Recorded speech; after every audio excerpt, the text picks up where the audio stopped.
Hey, I've been thinking about a lot of the things that Christians say. Things like God won't give you more than you can handle, or you just have to have more faith, or money is the root of all evil. But I've been wondering, are these things actually biblical? Do they line up with what the heart of the Bible teaches? I don't think so. Today, I want to explore 5 of those common things that we Christians say, and I want to look at what the Bible actually says about those topics and see if we can find a deeper, maybe more accurate understanding of those things, and even give you an idea of something else to say instead. So, let's dig in. All right, first up, God won't give you more than you can handle. We've often heard this, and I think a lot of people say it to comfort somebody that's going through tough times. But is it really all that accurate? I want to take a look at 2 Corinthians 1, 8 through 9. Here's what that has to say. It says, "We were crushed and overwhelmed beyond our ability to endure. We thought we would never live through it. In fact, we expected to die. But as a result, we stopped relying on ourselves and learned to rely on God who raises the dead."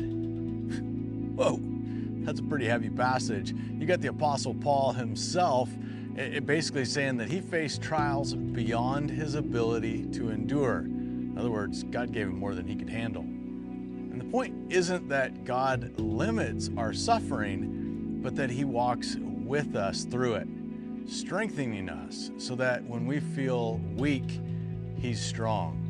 So maybe we should stop saying God won't give you more than you can handle, and instead, maybe we should say something that's a little more biblically accurate. If we want to encourage somebody in a tough time, maybe we should say, God will be with you even when things feel overwhelming. That's a statement we know is true. All right, next up is God helps those who help themselves. That one sounds kind of proactive, doesn't it? But it's actually from Benjamin Franklin, not the Bible. So instead, maybe we should stop and take a look at Ephesians 2, 8 through 9. Here's what that has to say. "For by grace you have been saved through faith, and this is not your own doing, it's the gift of God, not a result of works, so that no one may boast." So our salvation comes from God's grace, not our own efforts. We have to depend on him, not helping ourselves. So maybe we should stop saying God helps those who help themselves, and instead, maybe we could say God's grace is freely given and we rely on him. Again, advice that's accurate and helpful. All right, number 3 thing that Christians should stop saying is money is the root of all evil. This is actually a really common misquote of 1 Timothy 6:10. Let's take a look at what it actually says. "For the love of money is the root of all kinds of evil, and some people, craving money, have wandered from the true faith and pierced themselves with many sorrows."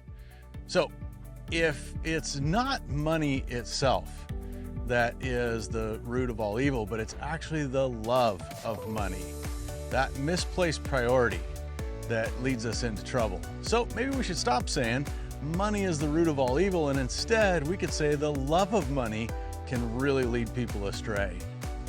Let's get on to the next one. Number 4, God has a plan for everyone. Now, this is kind of a delicate one, and it's easy to misunderstand.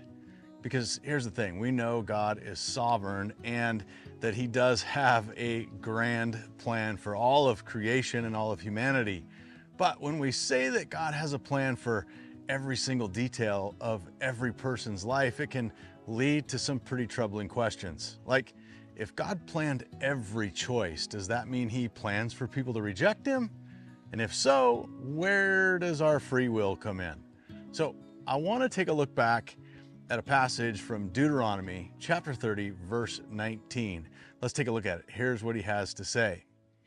"Today, I've given you the choice between life and death, between blessings and curses. Now I call on heaven and earth to witness the choice that you make. Oh, that you would choose life so that you and your descendants might live." So this verse clearly shows that God is offering his people a choice. He desires for us to live. He wants life for us, but he doesn't force it. We have the ability to choose, to accept or reject his offer of salvation. You see, God's plan is one of redemption and restoration. It's a plan that he's inviting us into, but he also respects our freedom to say yes or no. So maybe we could stop saying God has a plan for everyone in a way that implies people have no choice. And maybe instead we could say God offers a plan of redemption and invites us to participate. Or some version of that. You could figure out how to put it in your own words. Let's get on to the fifth one. All right, finally, with the fifth thing that we should stop saying as Christians is you just need to have more faith.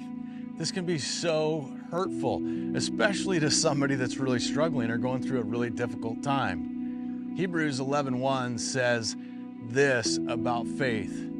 Now faith is the substance of things hoped for, the evidence of things not seen. Okay, so you see, faith is vital, but it's not like some magic formula, right? We need to offer compassion and support, not judgment or harshness when somebody is struggling in their walk or struggling in a difficult situation. So maybe instead of saying you just need more faith, we could try this on instead. Let's walk together in faith and support each other. So you can see these phrases, while well-intentioned, can sometimes miss the mark. So let's focus on the awesome, life-giving truth of God's Word. I'd love to hear your thoughts. What other phrases have you heard that you think maybe Christians should stop saying or reconsider? So drop those in the comments below. Now, if you made it this far, it tells me that you really care about understanding the Bible more deeply, or maybe you're just really bored, or you're wondering what's going on with the cemetery thing behind me and why am I at a cemetery? That has nothing to do with absolutely anything.